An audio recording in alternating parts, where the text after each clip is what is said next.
começando mais uma edição do Seu, do Meu, do Nosso, podcast de terror. Eu ouço gente morta. Eu sou o Maxon Lima, estou aqui com o meu grande camarada Rômulo Matem. Chegamos mais uma vez nessa data maravilhosa, esperada no mundo inteiro, né?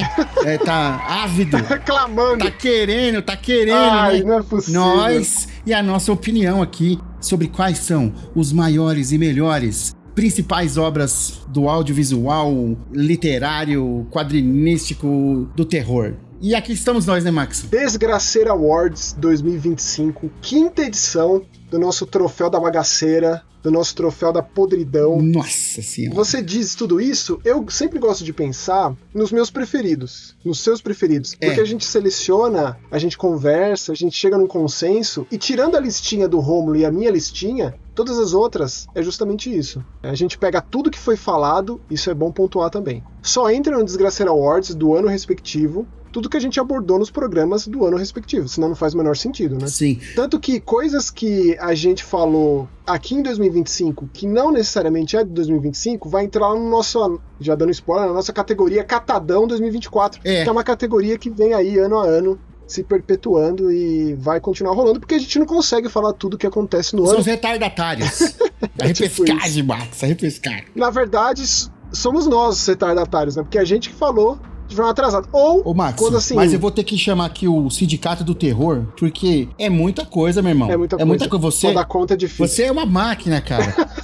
E aí... Que isso, eu só me esforço. Eu não consigo, irmão. Eu não consigo, é muita coisa pra assistir. Mas... Tamo aí, né, na atividade. E Maxon, queria primeiramente aqui, antes de qualquer coisa aqui, ó, dizer que você é uma das pessoas queridas da minha vida, que faz o meu ano valer a pena e ser maravilhoso, porque saber que eu tenho que gravar aqui com você aqui as semanas, quando eu venho, as que eu sei que a gente vai gravar, meu dia já fica melhor logo de manhã, já acordo passarinho cantando e é isso. Obrigado, mano. Obrigado pela sua companhia, de você que é meu irmão de coração, e pela companhia aqui de todo mundo aqui que tá esperando aqui a gente ficar enchendo linguiça falando aqui antes.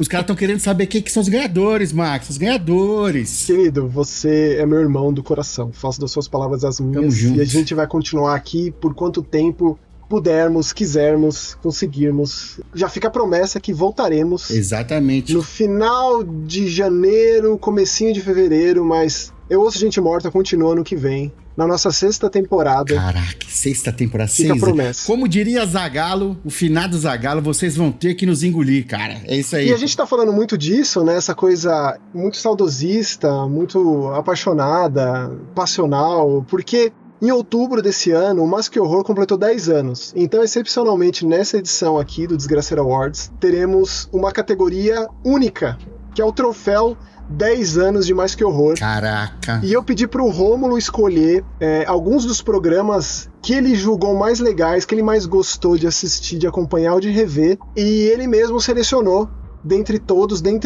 os programas desses 10 anos, ele escolheu um Mais Que Horror. E o Mais Que Horror é uma coisa assim que já abordou crítica, discussão, seja de quadrinho, de série, de filme, de jogo, sempre na temática de terror. Eventualmente teve um outro convidado, teve também curtas-metragens. Sim. Uma coisa um tanto quanto rara, mas aconteceu, que eu gostaria que fosse... Curtas-metragens de quem? De quem, Marcos? De muitas pessoas, mas estou eu ali no meio, escritos e dirigidos por mim, mas de muitas pessoas maravilhosas. Não, Max, peraí, nós vamos ter que... Pra cortar logo essa falação... Lenga-lenga, você quis dizer? Tá. Nós temos os indicados para troféu 10 anos de Mais Que Horror. Começando com Dispneia, o curta-metragem de 2016. Escrito e dirigido por Maxon Lima. Tem que falar, ô Max, você tem que vender seu peixe, cara. Pô. O Bruno Arruda foi o cinegrafista. Sim. Tem o Daniel, ele atuou, o João, a Thaís, o Thiago Adamo na trilha sonora, grandes amigos, grandes queridos, muita gente querida envolvida nesse curta-metragem, que a gente fez em uma madrugada. Caraca. Quando eu morava lá no centro. Cinema de guerrilha. Era pra ser o primeiro de muitos, sabe? Mas não deu muito certo, mas quem sabe a gente não retome o projeto, a ideia, porque a vontade existe. Você sabe que tem muitos ouvintes nossos que já falaram aqui nos comentários que estão dispostos a fazer parte dessa entourage aí, para nós fazer terror, hein? Em cinema. Seria maravilhoso. O segundo candidato do troféu 10 anos Mais Que Horror é o Mais Que Horror 133, HP Lovecraft, Medo Clássico, volume 1. Esse aqui é especial porque foi o meu tio, né? Meu tio querido que me levou para todos esses caminhos. Ele que me deu as mãos e me apresentou tanta coisa. Abriu a Da porteira. desgraceira. E esse episódio do Lovecraft é particularmente especial porque ele dá uma sugestão de roteiro, no sentido de uma ordem de leitura dos contos do Lovecraft. E vale lembrar que o seu tio, ele é um extremo conhecer, né? Admirador e um conhecedor ávido da obra do Lovecraft, né, cara? É, de décadas, sim. Meu tio, ele é professor de filosofia a vida toda, mas o terror tem um lugar cativo na mente, no coração. Manda um salve pro seu tio aí, Marcos. Meu tio Maurício de Carvalho, velho. Tio Maurício, queremos você aqui. Grande filósofo, grande biólogo. O meu tio, ele mistura biologia e filosofia, que não é uma coisa muito comum. Então ele tem pensamentos muito particulares. Mas tem tudo a ver, né? Se você parar pra pensar, né? Com certeza. Como diria Albujanra, o que é a vida? Seguindo aqui na nossa categoria do Mais Que Horror, com outro curta-metragem, esse de 2013, chamado Poltrona. De quem, Maxon? De quem? Escrito e dirigido por mim, mas esse aqui teve muita gente envolvida mesmo. Esse aqui a gente foi passar o final de semana numa chácara no interior, a gente alugou a chácara pra gravar lá, porque tinha umas cenas no meio do mato, a gente precisou desse lugar. Foi uma super produção, hein? Foi. Teve externa e... Amigos queridos, e o meu tio é o protagonista. Ô tio Maurício. Maurício, que eu acabei de comentar, ele atuou nesse curta. Tio Maurício tá arrasando esse programa, hein, tio Maurício? Beijo. Queremos você aqui, tio Maurício. E você sabe que demorou muito tempo pra ficar pronto esse curta, porque ele meio que é um projeto assim que a gente concluiu o curso na faculdade. Então é com amigos queridos da faculdade, que curtiram a ideia, curtiram o roteiro e toparam fazer, porque realmente foi um negócio assim que teve um investimento, né? A gente, com relação à grana, com relação a, uma dedicação ali no final de semana, toda a pré-produção. Então, foi uma coisa mais elaborada, assim, maior mesmo. E depois a montagem, a trilha sonora também deu trabalho nesse aspecto, mas tá aqui, né? E se você quiser assistir, bom lembrar que... Não, se você quiser assistir, não, tá aqui, você vai assistir.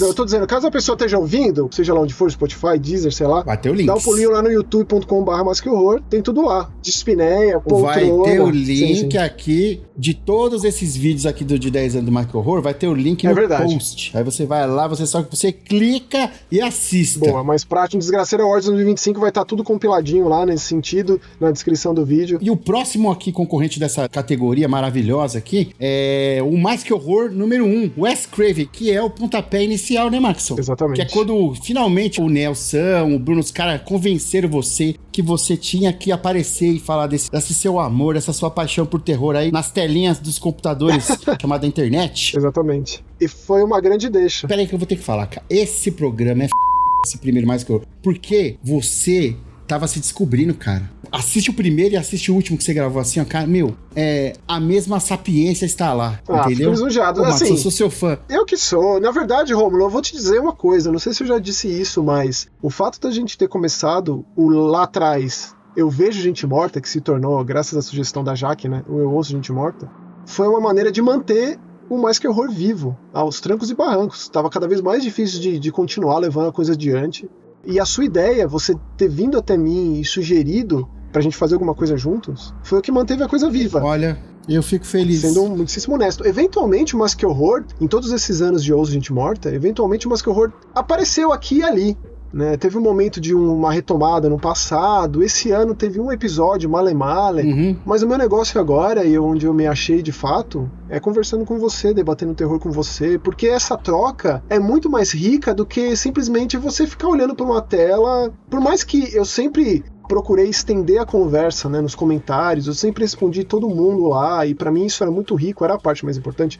Mas aqui com você, essa troca é o que me mantém nesses dias mais complexos, mais difíceis, querendo continuar a fazer isso tudo, entendeu? Porra, muito me acalenta o coração e fico feliz de fazer parte dessa história, né? De 10 anos aí, não dos 10 anos, mas da metade pra cá que nós estamos, né? E indo pro próximo ano aí, vamos pro 6ª temporada, Season 6. Na verdade é 5º ano e 6ª temporada. Caraca. A gente começou em 2021, né? É verdade. A pandemia lá comendo solta ali e nós pá. Então é isso. Rômulo, me diz, qual você escolheu e por quê? O vencedor é... Dispneia, de 2016, cara, esse é um curta feito, como o Maxon disse, em uma madrugada, cara. E ele te traz, assim, uma sensação de claustrofobia, cara, que poucas vezes senti na vida, viu, Maxon? Nossa, tô chocado. Cara, é absurdo, assim. Meu sonho era assistir isso numa tela grande, quem sabe, tipo, reunir os amigos dia, Maxon, queridos. Você sabe que a gente tem um plano aí, não sei se vocês aqui sabem, mas o plano meu e do Maxon de velho é a gente ter um cinema no interior, né? Exato. Então, assim, o dia que nós tivermos isso, Maxon, nós vamos fazer uma sessão de dispneia. Nossa, que sonho. E vai ser lindo. Vai ser lindo, mano. E Rômulo, vou te falar, você ter escolhido esse é aquele tipo de coisa que instiga voltar a fazer esse tipo, sabe? Voltar a escrever. Porque assim, vez ou outra, essa vontade volta, vem à tona. Mas rapidamente ela vai embora por conta... Motivos de boletos. Motivos de vida real, mas você ter escolhido esse aqui especificamente, dentre todos esses aqui que eu sei que são especiais, pra mim são muito especiais. Eu escolheria um diferente. Não diminuindo nenhum desses outros ou de todos os outros, as outras centenas de programas que tem o Mais Que Horror aí. Mas pra mim, o que sintetiza ali a paixão pelo terror, o terror verdadeiro, cru, visceral do ser humano é Dispneia, cara. Não, e lagriminha escorrendo. Caraca. Aqui, eu tô emocionado, nó na garganta. Mas vamos continuar que tem um monte. Esse é só o começo do Desgraceira Awards 2025. E aí, como a gente comentou agora há pouco, Catadão 2024 é a nossa próxima categoria, porque a gente falou de bastante coisa não necessariamente lançada, publicada em 2025. E aqui começa um tanto quanto polêmico, afinal de contas, o Nosferatu, o do Robert Eggers, ele saiu aqui no Brasil na primeira semana de janeiro, porém, ele foi adiado. Ele era pra ter estreado no Natal, é um filme natalino. A gente até falou assim, eu não sei onde é que vocês vão passar o Natal, mas nós vamos passar assistindo o Nosferatu. E às vésperas ali foi adiado, então ele é meio que um filme de 2024, chegou aqui em 2025, é complexa essa questão, porém tá aqui, ó, Nosferatu, o remake do Robert Eggers. É o primeiro aqui concorrendo na Catadão 2024. Quem mais?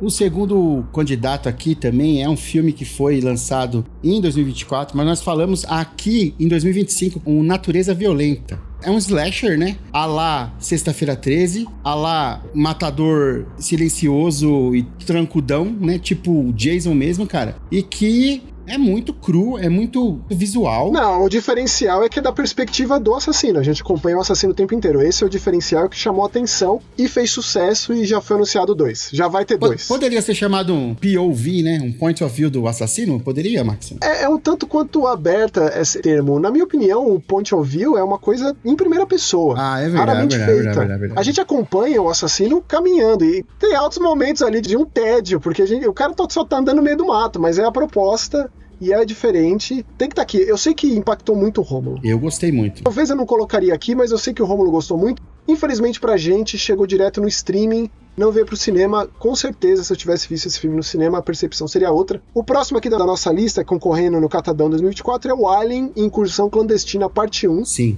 É aquele jogo de Alien de VR, que veio pouco tempo depois do Romulus, que foi aquela maravilha do ano passado. E que esse aqui, é legal mencionar, que recentemente recebeu uma versão sem ser realidade virtual, que funciona muito bem também. Não tem a mesma graça pra mim, é um jogo de realidade virtual. Sempre que eu jogo realidade virtual e depois recebe uma atualização pra abrir, pra jogar de forma convencional, o impacto é outro. Eu procuro nem jogar muito, mas fiz questão pra experimentar e a gente ainda espera a parte 2. Esse aqui é a parte 1, ou seja, é só uma metade, teremos mais. Alien Incursão Clandestina, não sei se em 2026, mas Catadão 2024, Alien Incursão Clandestina, e que mais, Tom? Temos aqui também, foi um grande filme também que a gente falou, que foi o Pisque Duas Vezes, né? Que é aquele filme com Channing Tatum e da Zoe Kravitz, da filha do Lenny Kravitz, cara.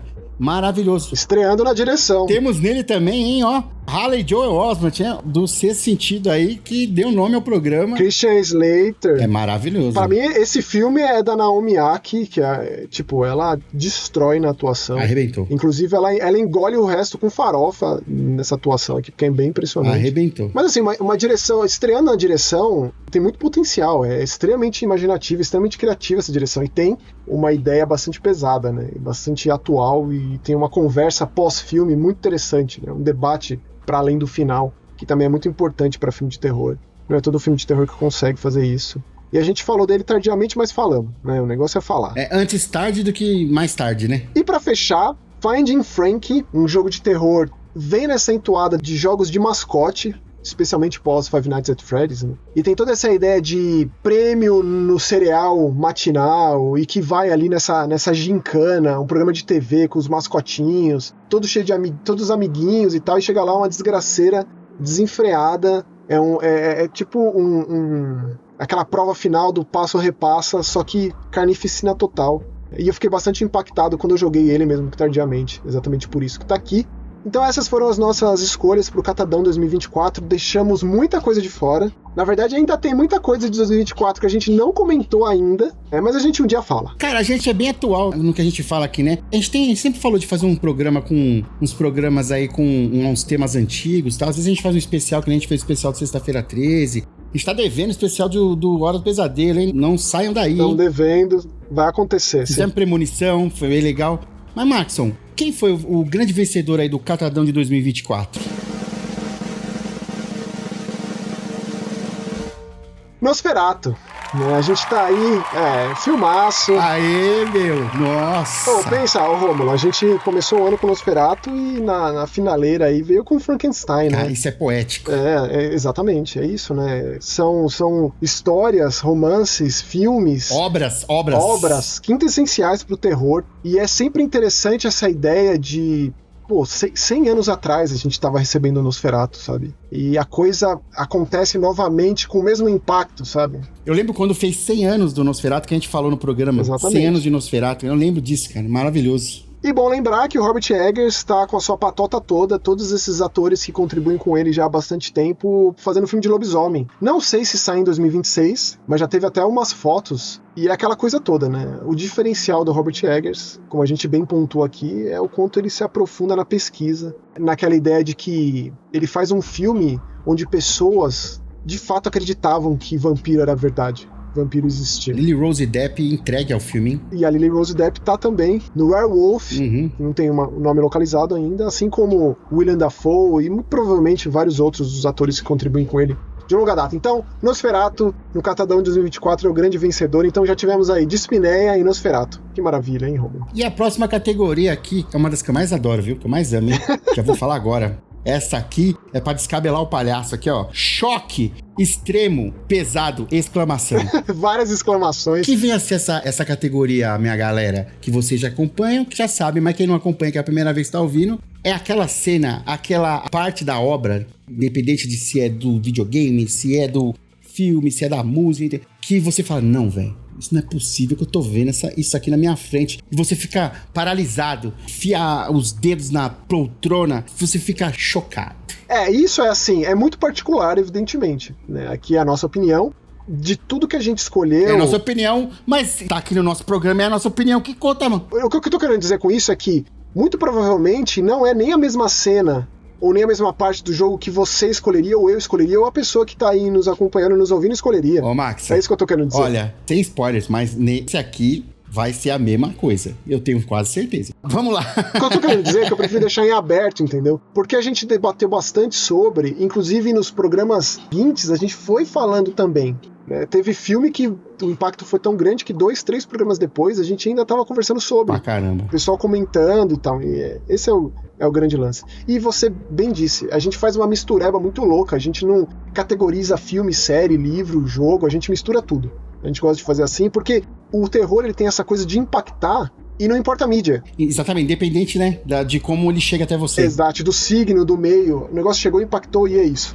Começando com Um Pranto do Mal. Isso aí, cara, a gente sabe que foi um filme que a gente, inclusive, falou muito bem desse filme no Osso de Gente Morta. Tem algumas cenas que realmente, se você não assistiu, cara, você tem que assistir. É difícil pontuar. Aqui por um motivo, é difícil pontuar, porque ele tem várias camadas, esse filme aí, né? Ele parece que ele tem uns 3 filmes dentro de um filme só. Não é comum isso me acontecer, mas eu assistiria facilmente uma continuação. O final é um bom final e deixa em aberto. Se for anunciado, se tiver um Pranto do Mal 2, eu ficaria muito feliz. E assim, eu não sei dizer qual é a cena que me impactou mais. A cena do apartamento é a primeira que me vem à mente, mas tem outras. Mas Pranto do Mal. E, infelizmente, mais um caso de um filme que a gente recebeu no streaming diretamente, não veio pro cinema, uma pena. Infelizmente, né? Mas a gente parar pra ver ali... A cena do apartamento que você tá falando é que tá falando na internet ali? Não é a cena dela conversando com o namorado, não. Tá, é a cena do final, cara. Mas, de novo, fica o apelo. Se você que tá acompanhando, que veio aqui no Desgraceira Awards, se você não assistiu, não jogou nada do que a gente comentar aqui, fique você sabendo que aqui, pra gente, pro Rômulo, pra mim, isso aqui é a nata do terror de 2025. É o creme de la creme. Tô estudando francês no Duolingo, hein? Creme de la creme. É isso aí, pô. O Duolingo, patrocina nós, cara. É isso aí, ó. E é o seguinte, cara, o segundo candidato aqui, ó, é Faça Ela Voltar, dos irmãos Philippou. Eu não vou falar nada não, Max. Fala você, O que eu vou falar, na verdade, é que demorou muito pra esse filme chegar no cinema. Demorou demais. Foi adiado meses e meses. E às vezes, acontece isso com filme de terror. A gente tá ali, às vésperas da estreia, e aí, cara, tipo, 2 semanas antes, passa pra 3, 4 meses depois. Eu não consigo entender o que se passa, mas acontece com uma certa frequência. Tem acontecido. O filme novo do Osgood Perkins é a mesma coisa. Ia estrear junto com a estreia lá de fora. Foi adiado pra fevereiro, metade de fevereiro. O Para Sempre em Mim. É uma tristeza, mas Faça Ela Voltar, enfim, chegou, já tá disponível. A maioria desses aqui até já estão disponíveis em streaming, eu acho que esse aqui também. O que a gente falou desse filme, continuou falando, esse filme vai estar aqui em muitos momentos. É de fato extremamente impactante. E assim, é aquela coisa que eu gosto de fazer, especialmente quando pessoas que próximas a mim, que têm uma opinião que eu considero muito, insistem nisso. Por exemplo, já aconteceu de eu jogar ou de eu assistir uma coisa, eu impacto, não sei lá, sabe, algo que fique. Sim. O Rômulo pega e diz, pô, esse filme aí pra mim teve tal impacto. Então a revisitação é uma maravilha. Você vê por outro prisma, né? Cara, às vezes... E também tudo tem a ver com o teu momento, né? Sem dúvida. O momento que você tá na sua vida, né? A hora que você assiste, quando você consome a obra, né? Então às vezes você tá muito bem, num dia muito bem, vai ser um filme se você não tá num dia muito bem, vai ser mais foda ainda, porque aí vai ser, tá ruim, o filme te deixa pior e aí melhor ainda. Próximo aqui, ó, concorrendo no Choque Extremo Pesado é Silent Hill F. Foi bem legal, obrigado, Konami, maravilhoso. Que a alegria agora, tanto tempo depois do lançamento, é de ter vendido muito, de ter sido bem recebido, né? Porque é um jogo muito experimental. Pra franquia Silent Hill, ele foi pra caminhos, alguns deles ainda não explorados dentro da franquia. Isso dividiu opiniões, teve gente que torceu o nariz, etc.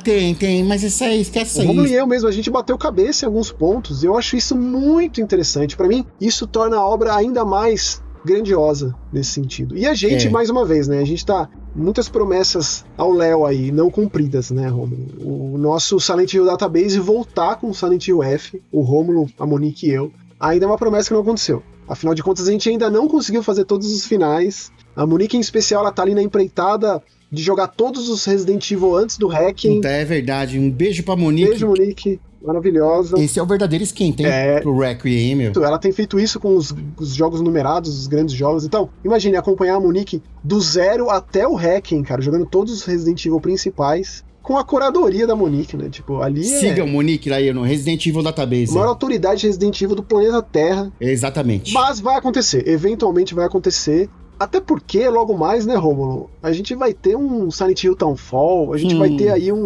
talvez um trailer de um remake do Silent Hill 1. Então, assim, que momento vive a franquia Silent Hill? Só vem. Foi do nada, do abandono absoluto para infinitas possibilidades. O Silent Hill F representa exatamente isso. E, assim, falar de choque extremo pesado para Silent Hill F também é algo divisivo. Também a opinião do Rômulo é diferente da minha. Mas aqui eu penso com relação ao que entrega enquanto franquia Silent Hill. Sim. A franquia Silent Hill não é uma franquia famosa pela carnificina, pelo gore. Existe, mas muitas vezes isso é secundário. O Silent Hill F, em vários momentos, abraça o terror corporal, o gore, de uma maneira assim... Esse é o cenário, né, Maxon? O Japão é assim. Se não tivesse isso do Japão no Silent Hill, onde se passa no Japão, talvez ficasse estranho, faltasse algo, aquele temperinho, né? Mas é o jeito que esse jogo faz, a forma que ele faz e como ele é explícito. Até agora o meu queixo tá no chão com certas cenas desse jogo. Fui completamente surpreendido. Não jogou, vai jogar, que tá bom. Quem mais? Qual que é o próximo? Temos aí, cara, um filmaço aí que trouxe de volta a parceria do diretor Ryan Coogler com Michael B. Jordan, Pecadores. Maxon. Esse aí também, fui assistir no cinema, a última sessão num domingo, saí com o queixo no chão, falando, que é isso, cara? Pra mim, esse filme, eu falei isso, falei pro Rômulo, eu saí do cinema e falei, Pecadores imediatamente, pelo amor de Deus, porque assim, pra mim isso aqui é um evento histórico, cinematográfico, assim, de grandiosidade e magnitude, é o que é esse filme pra mim. E também é difícil pontuar qual é a cena mais pesada, mas certamente a cena mais bela, e digo com todas as letras, a cena mais maravilhosa do cinema de 2025 é aquele plano sequência que se torna um momento musical ali, que é algo absurdo. Absurdo. Mas são muitos os momentos. Magia pura, magia. No, I'm Not a Human é o próximo. Esse eu tô doido pra jogar, meu. Esse jogo, ele é um produto da pandemia, ele é um vômito de quem sobreviveu a esse período nefasto da pandemia. e saiu algo perverso que é No, I'm Not a Human, que a gente comentou bastante aqui. Eu fico muito feliz, Rômulo, da gente conseguir abraçar e ir tão fundo no buraco do terror independente em videogame. Rola um esforço muito grande da nossa parte para chegar nesse nono ciclo do inferno. Você tá sendo bondoso, da nossa parte não, que quem faz toda a curadoria desses jogos que vem do quinto dos infernos é você, né? Porque eu só tô aqui pra ser presenteado em tempo real. Você vai comigo, você tá sempre comigo. Então, No, I'm Not a Human é choque extremo pesado, do press start até o final horroroso, e vários finais e ramificações, etc, etc. Temos cinema nacional também, hein, Maxson? Temos aqui o mestre Rodrigo Aragão com a sua película Prédio Vazio. Que alegria ter Rodrigo Aragão no Desgraceira Awards, um dos meus favoritos, um dos meus cineastas do coração. Esse filme que estreou no cinema, assim como outros filmes de terror brasileiros também estrearam no cinema. Esse aqui é o filme urbano do Rodrigo Aragão, que é um cineasta de terror do meio do mato, do mangue, do matagal, do folclore. A gente já falou aqui várias, a gente costuma falar aqui, né, Maxson? Ele talvez seja realmente o sucessor espiritual do Mojica, né? Foi muito próximo do Mojica, eles gravaram, filmaram juntos, trabalharam juntos, né? Ele carrega esse legado, assim, com muita alegria, muita felicidade e muita responsabilidade. E assim, eu ter conhecido o Rodrigo Aragão, ter conversado com ele, ter sentido a pessoa incrível, maravilhosa que ele é, torna tudo isso ainda mais especial. E esse filme aqui, por ser um filme tão diferente de toda a sua cinegrafia, pô, tinha que estar aqui. E também tem outra, hein? A Gilda Nomassi, que tem assim, carregado o terror nacional de uma maneira tão absurda, né? Ela tem feito tanto filme de terror brasileiro nos últimos anos, e ela tá aqui com uma grande antagonista, com uma figura muito estoica, perversa, maligna. Rapaz, que absurdo. Vale lembrar, né, gente, que assim, todos os nomes que a gente tá falando aqui são creme do creme, assim, todos são campeões, só que só um vai levar o troféu, né, pra casa, né? E nós temos mais 2 participantes aqui do Choque Extremo Pesado, e o outro é um jogo que foi censurado, cara. Os 2 próximos jogos foram. O primeiro é Vile Exhumed, né, e o segundo é Horses. Eles foram banidos de plataformas, são jogos independentes que precisam dessa exposição nessas plataformas, foram banidos. No caso do Horses, foi banido não só do Steam, mas também da Epic Games Store. O Vile Exhumed foi banido do Steam, mas lançados estão aí. No itch.io você consegue jogar, exatamente. Não só o Vile Exhumed gratuitamente no próprio site você consegue baixar. São jogos muito difíceis, jogos que tem muito... E você pode doar, né? Também. Pra criadora, pra desenvolvedora do jogo, o valor que você quiser, exato. Cara, e assim, o primeiro, o Vile Exhumed, eu não tenho a moral, eu não tenho coragem de jogar, não. O Maxson, ele sabe, a gente conversou sobre isso. Todo mundo tem um limite ali, né? Pra mim, chega nesse é o limite. Mas assim, eu entendo a importância, eu entendo o local de fala da Cara Cadáver, né, que é a responsável, assim, é a idealizadora do Vile Exhumed. Então, assim, ela foi rechaçada da indústria, mas ela meteu as caras e com um tema muito delicado, né, que é violência extrema com mulheres e tudo mais. Então, ela é uma guerreira aí da indústria aí, independente, cara. Com certeza. E o Horses vem de um estúdio italiano, né, Maxson? Pra condensar a ideia, por que foi banido, a minha teoria, a conjectura dos motivos, aqui a gente tem críticas sociais, religiosas, muito fervorosas, que são assim, o principal é a coluna vertebral das 2 obras, são muito diferentes, evidentemente. E também trazem o formato de FMV, que são filmagens reais, inseridas dentro do jogo, de maneiras também muito distintas. Esse papo ele é muito profundo, a gente falou de Horses, a gente vai falar mais ainda a respeito. E falou de Vile também, Vile Exhumed também a gente falou. É que o Horses é recém-lançado, né? O Vile foi uns meses atrás, mas de qualquer forma... São 2 jogos muito pesados, muito importantes, mais ainda do que esse impacto que causa, e não tinha como não estarem aqui, e fico muito feliz deles estarem aqui. E o grande vencedor de Choque Extremo e Pesado vai para... Faça ela voltar. Não tinha como, Max, não tinha como. Na verdade, esse aqui foi muito difícil, a gente teve briga de foice no catupiry pra rolar quem que ia ganhar isso aqui. Meu, mas os concorrentes tá pau a pau ali, algumas coisas ali, né, meu? 2025 começou bem male-male no terror, com várias decepções, uns filminhos, né, Nosferatu sendo uma exceção, por mais que seja final de 2024, mas a coisa foi escalonando, a coisa foi crescendo, tomando forma. E se a gente pega e dá uma olhada numa lista dessa, não tem como dizer que 2025 não tem não é um expoente, né, pro terror, não tem seu significado. Próxima categoria é uma que também eu tenho um carinho muito grande. São categorias que a gente traz de volta, porque dá sempre pra encaixar né, dentro da temática. A gente cria umas categorias um tanto quanto bizarras e diferentes, mas ainda assim faz sentido, e eu acho que quem acompanha a gente desde o início sabe muito bem como é, e quem tá ouvindo pela primeira vez os Desgraceira Awards aqui, eu gostaria de saber a opinião com relação a isso, porque a gente faz questão de fugir do convencional. Salvo uma coisinha ou outra aqui, mas aqui, ó, absurdamente surpreendente, é aquela coisa de no terror, tá muito atrelado, costurado essa ideia da reviravolta. Você não é um cara que um plot, assim, faz diferença tanto pra você. Você já vai pegar mais no conceito todo, né? Eu gosto. Eu sou mais com relação à soma das partes, mas assim, a gente vai ter a nossa categoria da reviravolta, do plot twist. Isso aí tá normalmente atrelado ao desfecho. Aqui no caso é mais a premissa toda, é mais uma ideia diferente, é mais algo que surpreendeu e que talvez a princípio gerou dúvida, gerou... o Rômulo ficou ressabiado por causa disso, acontece, e aí, mesmo assim, veio a surpresa. Começando com Um Bom Menino, que o filme é todo uma surpresa, é todo uma... Assim como Natureza Violenta, O Bom Menino é algo... tem um frescor por si só. Vale sempre o disclaimer aqui, né? Que não é... aquele bom menino do cachorro pau mole, né, meu? É o do cachorro de verdade, é do Indy maravilhoso, que é um filme que, além de ter como protagonista um cachorro, é muito da visão desse cachorro, o que tá acontecendo com ele, tanto que tem aquela retórica de Muppets, de Tom e Jerry com relação aos adultos. É sempre visto da cintura pra baixo, assim, né? Exato, então é um filme que abraçou muito essa linguagem e deu muito certo, chegou aos cinemas daqui, surpreendentemente, também é outro motivo pra estar aqui no Absurdamente Surpreendente, que chegou no cinema. Mas a premissa por si só, cara, é absurdo o que O Bom Menino entrega, então tinha que estar aqui. O segundo concorrente é Dollhouse, A Boneca da Casa, um filme japonês, nos foi enviado a cabine digital pra gente assistir também. Eu não dava nada pro filme. Aí, meu amigo, era um sábado chuvoso e aí aconteceu. Até porque, né, Rômulo, o Shinobu Yaguchi, que é o diretor roteirista, ele é estreante em filme de terror, é um cineasta experiente, ele tem seus dramas e suas comédias.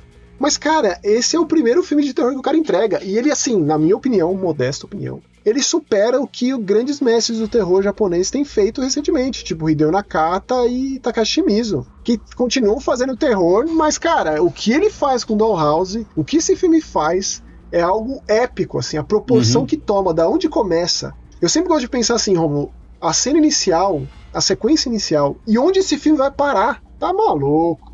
A última cena, né? É absurdo, cara, assim. E a gente falando de reviravolta, né? Que filme, hein, meu? Dollhouse, cara. Se você tiver a oportunidade, assista. E o Silent Hill F? Eu fiquei muito, muito desconfiado quando anunciaram o jogo de Silent Hill no Japão, na verdade, mais que a ideia do Japão em si. Até porque a gente já teve outros jogos de Silent Hill que não se passavam necessariamente em Silent Hill. Tanto que o Short Message se passa na Alemanha. Ele tem uma proposta muito interessante, que foi aquele jogo gratuito que até o momento tá lá no PlayStation, tá preso no PlayStation. Queria que chegasse a outros lugares. É o conceito de que Silent Hill não é um local físico e sim é um estado espiritual de locais, né? O que o Silent Hill F faz é diferente do que o Short Message faz com relação à ideia de Silent Hill em outro lugar que não a cidade. É bem diferente. Não, e o próprio Silent Hill F explica muito bem no jogo o porquê de tudo aquilo. Na verdade, Rômulo, eu acho que é um pouco mais interpretativo. Você tem que ter uma certa bagagem ali, porque senão você pode passar batido. Tem os documentos ali, Max. De qualquer forma, o meu lance maior era com relação à produtora. Né? Você pega New Bards lá, que os caras tinham feito antes, era bagaceira, cara. Então os caras surpreenderam demais. Eles abraçaram, entregaram e se tornaram, assim, outro nível. A gente tava esperando a Blobber, né, fazer um negócio desse, né? Mas entregou muito. Na verdade, a Blobber tá presa em remake. Eu não acho que eles vão fazer nada original de Silent Hill, não, viu? E é isso, a gente sabe muito bem, Romulo. O remake de Silent Hill 1 vai ser um sucesso danado e já vai emendar no 3, cara. Porque não tem outra. De qualquer forma, um Silent Hill muito original, de uma produtora que cresceu muito nesse processo. Se tornou, assim, elevou outro patamar. Então, Silent Hill F tá aqui por vários motivos. Próximo concorrente já apareceu aqui, hein? É o Pranto do Mal. Pranto do Mal, a gente já falou também, cara. Diversas reviravoltas, cenas assustadoramente... Vários concorrentes vão aparecer várias vezes em listas diferentes. Então, vamos seguir, porque é o Pranto do Mal absurdamente surpreendente. Não, você sabe, um dos motivos de estar aqui nessa categoria é porque isso aqui é o filme de estreia desse diretor. Aí surpreende também roteirista, mesmo. do Pedro Martim Caleiro. Tipo, o cara já tinha feito curtas, mas começar num longa com um filme desse não é pra qualquer um. Então, é um negócio, assim, impressionante. próximo concorrente aqui no Absurdamente Surpreendente é o Vile Exhumed de novo, porque ele vem de uma proposta que tem se tornado mais popular, essa ideia de jogo não só de terror, mas que você explora um desktop, são aquele exploração mais antiga, a internet do começo dos anos 2000, aquele computador mais antigo e tal. Então, dentro da proposta muito pesada do Vile Exhumed, ainda tem esse formato que tem se tornado mais e mais popular, dessa exploração de um desktop, do começo ao fim. A gente abre uma página de internet, vai fuçar no histórico daquela pessoa, de quem é o computador que a gente está fuçando, e por que a gente está fuçando o computador dessa pessoa, quem é que a gente é no jogo, que está acessando esse negócio. Tudo isso é uma questão e que faz com que o terror vai florescendo. Assim. E é um estilo que ele funciona muito, 1000 vezes melhor no PC, né? Com certeza. A interface do mouse e do teclado, ele torna aquilo muito crível, né?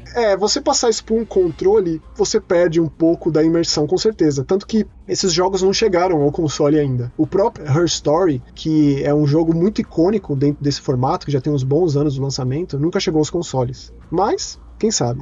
O próximo é um sci-fi chamado Roll Team, terror sci-fi, chegado recentemente ao Xbox e PC, né? E ele traz essa ideia do terror retrô, analógico, esse futuro do pretérito. A gente debateu bastante sobre, porque é um jogo recente, então foi no último Osso de Gente Morta. A gente falou dos computadores cor bege, né? Ficava bege com o tempo, né? Lembra? O que ele faz de absurdamente surpreendente é com relação à fisicalidade do personagem no mundo do jogo. Não só isso, é uma das questões, mas o gameplay ele tem um peso que não é comum de se ver.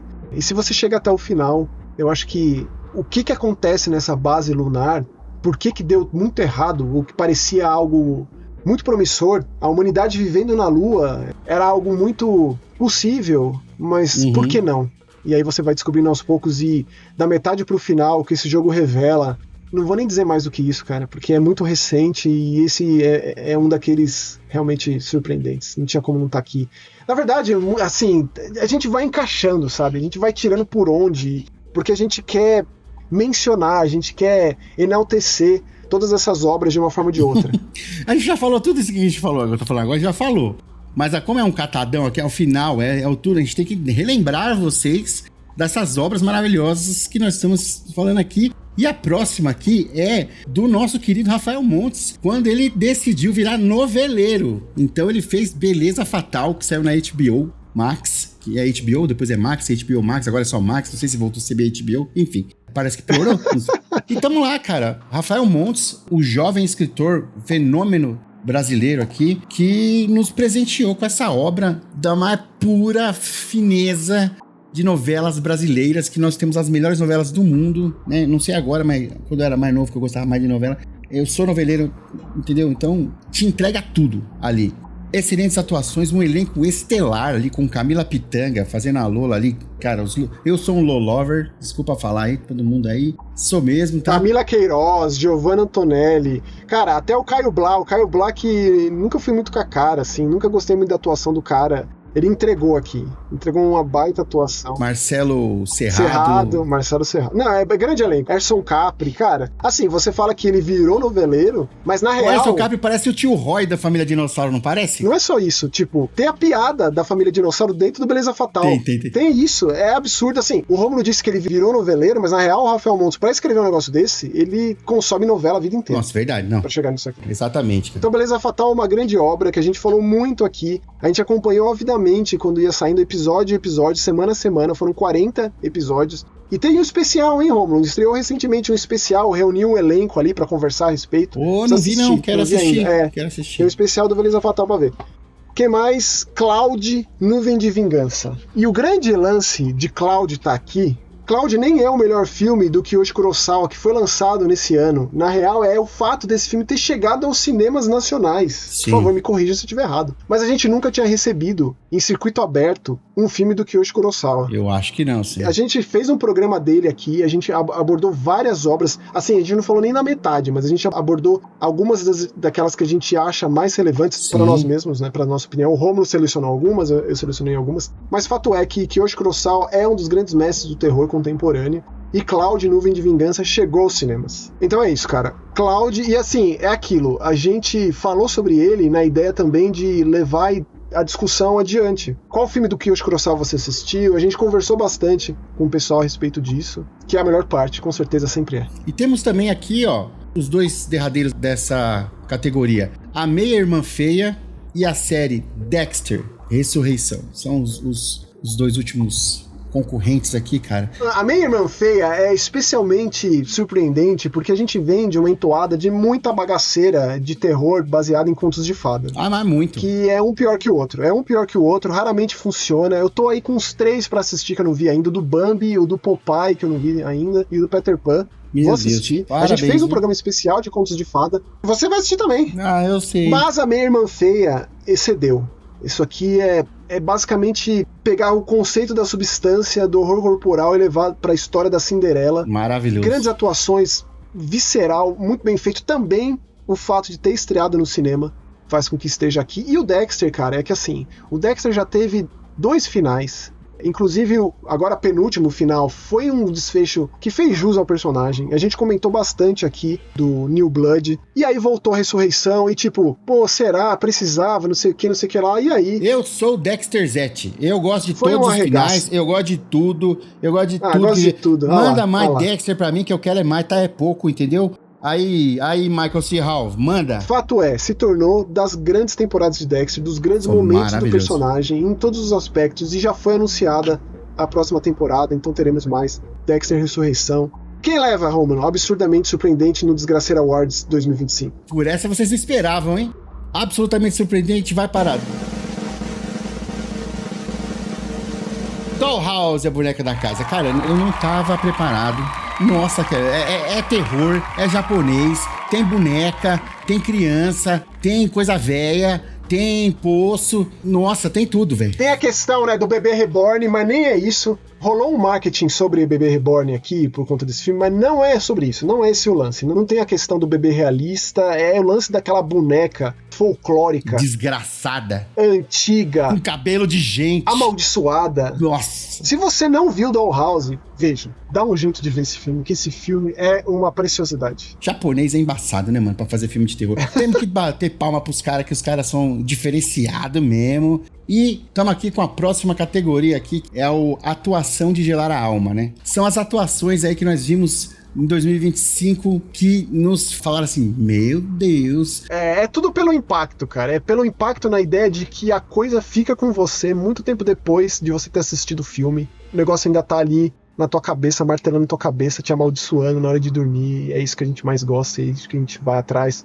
Começando com a Amy Madigan em A Hora do Mal. Tia Gladys. A Tia Gladys vai ter um filme só dela. É a senhora Ed Harris, né? Assim, é raro também isso acontecer. Uma personagem exceder o filme. E assim, num curto prazo. O Jason excedeu Sexta-feira 13. Michael Myers excedeu Halloween. Fred Krueger excedeu A Hora do Pesadelo. Se tornou muito maior do que o filme. Mas, cara, é muito cedo. Acabou de sair A Hora do Mal. E só se fala da Tia Gladys. E essa atuação muito marcante da Amy Madigan. Segundo candidato aqui é o nosso querido caramelo ali, o Indy, em Bom Menino. Por que não, né? Nós falamos que não nos separamos por gênero, agora não nos separamos nem por espécie. Não, tem que estar. Metemos esse cachorro, esse doguinho aqui, porque esse doguinho aqui é o filme, né? Com certeza, e o final... De destruir. Aliás, Romulo, Desgraceira Awards 2026 vai ter a categoria de melhor final. A gente vacilou, hein? A gente fez um negócio de surpreendente, de reviravolta, mas de final... De final não tem, é verdade, é verdade. Seguindo aqui, ó. Sally Watkins em Faça-la Voltar. Essa atriz, ela é muito versátil. Não assisti todos os filmes da sua filmografia. Porém, eu nunca tinha visto essa mulher, assim, no fundo do poço infernal tão grande quanto o que ela entrega. Ela é maravilhosa, é uma atriz excepcional. E ela é uma atriz que você acredita que ela é a personagem. Ô Rômulo, na minha mente, a última atuação dela era da Forma da Água. De 2017. Fez outros filmes, eu lembro de ter assistido Godzilla com ela, né, que eu achei uma porcaria, mas gosto do fato dela estar lá. Mas a atuação que tava comigo presente quando eu comecei a ver esse filme era justamente Forma da Água. E aqui, é aquela coisa, né? É aquele filme que é uma desgraça do começo ao fim. É um filme que você sai mal, você começa mal, o meio é mal, é desgraça. É isso que a gente gosta. Desgraceira Awards é desgraça. E o que essa mulher entrega é uma atuação desgraçada de boa. Rapaz, faça ela voltar. que mais? Gilda Nomassi em Prédio Vazio. Também a gente já falou dela aqui. Que sucesso, como, né? Cara. Que maravilha. Pra mim, isso aqui é uma alegria sem fim. A gente ter a Sally Hawkins junto com a Gilda Nomassi, junto com o Indy. Se a Dira Paz é a grande dama do cinema nacional, a Gilda Nomassi é a grande dama do cinema de terror nacional, cara. E tenho dito. Próximo. Jacob Elord em Frankenstein. Tá bom. Assim, me tornei fã desse ator. Colocaria junto com ele ali a Mia Goth também, que ela tá maravilhosa nesse filme, mas ela não tá aqui. Não então... era grandes coisas, assim, assisto Euforia, nem sei se eu vou voltar pra essa série. Ele lá é tanto faz, tanto fez, é aquela atuação, tipo, é o bonitinho ali, sabe, é aquela coisa mais física, porém, o que ele entrega aqui é bonitinho tudo. Não, cara, é bonito pra caralho. Ô, Max, nós bonito. Não, perto de nós, o cara é galanzão, mano. Pô, nós somos bonitos. Você é um cara bonito. Que eu sou mais ou menos. Mas o Jacob Elord, mano, ele é um lorde. O que eu quero dizer é que foi além da coisa física, da aparência. O que ele entrega aqui é uma atuação que é muito comprometimento. Né? Tem todo o lance das dezenas de horas da maquiagem. É um papel muito difícil. Esse pai é mais difícil pra um cara bonitão fazer um papel mais profundo, porque o pessoal fica com aquele preconceito. Ah, o cara é só o bonitão. É que nem o Gianecchini quando ele fez o Família Feliz, né? Ah, é o Gianecchini. Mas, ó, e eu vi uma entrevista com o Del Toro do porquê que ele escolheu o Jacob Elord, e é por conta dos olhos. Ele entregava uma pureza, uma gentileza no olhar, que foi por isso que ele escolheu. Acertou em cheio, né? Michael B. Jordan em Pecadores, cara. Dose dupla. Ele não faz um, ele faz dois. Tome-lhe. E diferentes, né? Personalidades completamente diferentes, apesar de serem gêmeos, né? Eles são duas metades. Fumaça e fuligem, né, cara? E o filme faz questão de enaltecer isso constantemente. Como eles são muito diferentes, mas como eles se complementam. Um existe sem o outro. Isso aqui é só um detalhe desse filmaço, assim, né? É claro que não deixa de ser um dos pilares, mas é só um detalhe. Seguindo aqui com a Leah Mirren em A Minha Irmã Feia. Eu vi que ela já tinha atuado bastante antes, mas num longa de terror. Foi a estreia, o que torna a coisa ainda mais impressionante. É uma atriz norueguesa, né? Uma atriz norueguesa aqui, pô, o filme é da Noruega também. É sempre bom a gente colocar que a gente não tá só preso ali no Hollywood, né, meu? Jamais. A gente vai pra tudo que é lado. A gente vai pra onde o terror tá. É muito grotesco esse filme. E não é fácil, não deve ser fácil pra uma atriz, pra um ator. Tá ali de corpo e alma, mais corpo do que alma, e tripa, e víscera, e verme, pra fazer um negócio desse. E tá aqui, e entrega, e é absurdo. Assim como Camila Pitanga no Beleza Fatal. O Romulo falou que é um lover, tipo, como que não? Camila Pitanga no Beleza Fatal. Assim, na verdade, foi muito difícil escolher só a Camila Pitanga pra estar aqui do Beleza Fatal, honestamente, porque... Não, mas assim, se a gente for realmente colocar tudo ali... A protagonista não é ela, né? Não, é tanto quanto. História, a Camila, né? Queiroz é tanto quanto, cara. A Sofia e a Lola são as duas. Mas a Camila Pitanga é a vilã que você odeia amar ou que você ama odiar. Não, na verdade, ó, Elvira, a família Paixão, a Lola e a Sofia são os protagonistas. Uhum. Mas em tempo de tela, eu acho que a Camila Queiroz tem mais do que a própria Camila Pitanga, eu acho. Ao contrário, a Camila Pitanga tem mais que a Camila Queiroz. Tem certeza? Eu não sei dizer. Eu acho que é bem balanceado aí, mas de qualquer forma tá aqui. Mas a Camila Pitanga vem trazendo Beleza Fatal, de forma geral. E pra fechar, o Jafar Bambirra em Dias Perfeitos.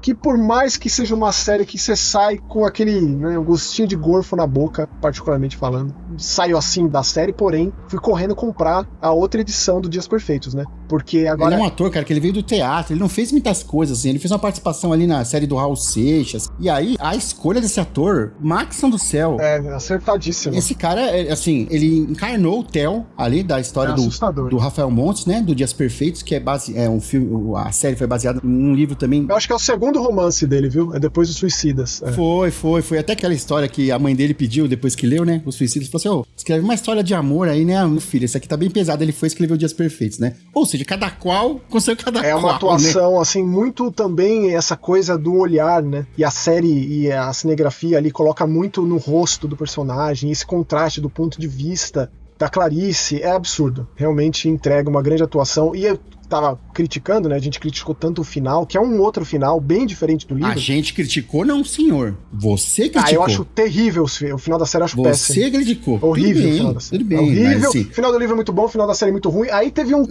relançamento, teve um outro livro com outro final. E eu fui correndo comprar esse livro, ou seja, é isso, né? Toma mais, você quer Rafael Montes? Inclusive, os dois últimos concorrentes aqui de obras do Rafael Montes, hein? Foi anunciado recentemente o próximo livro dele, chama A Estranha na Cama. Tô sabendo. Vai ser um terror erótico. E já vai ter, eu acho que vai ser meio que tipo o Família Feliz, vai lançar... Filme e livro, junto, sim. Só que vai ser direto na Netflix, infelizmente. Preferiria cinema. Mas Estreia na Cama vai ser filme e livro, creio que em 2026. O campeão ou a campeã de atuação de Lara Alma é? Sally Hawkins, em Faça Ela Voltar. Maravilhosa. Foi muito difícil, assim.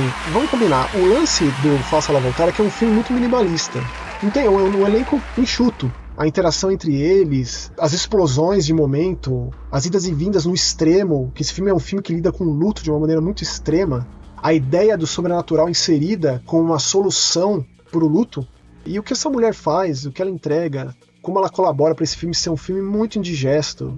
Essa coisa de ficar em você, de ficar na sua mente, de você revisitar eventualmente. E cada vez que você conversa, cada vez que a gente fala a respeito, vem tudo isso de novo. É por isso, né?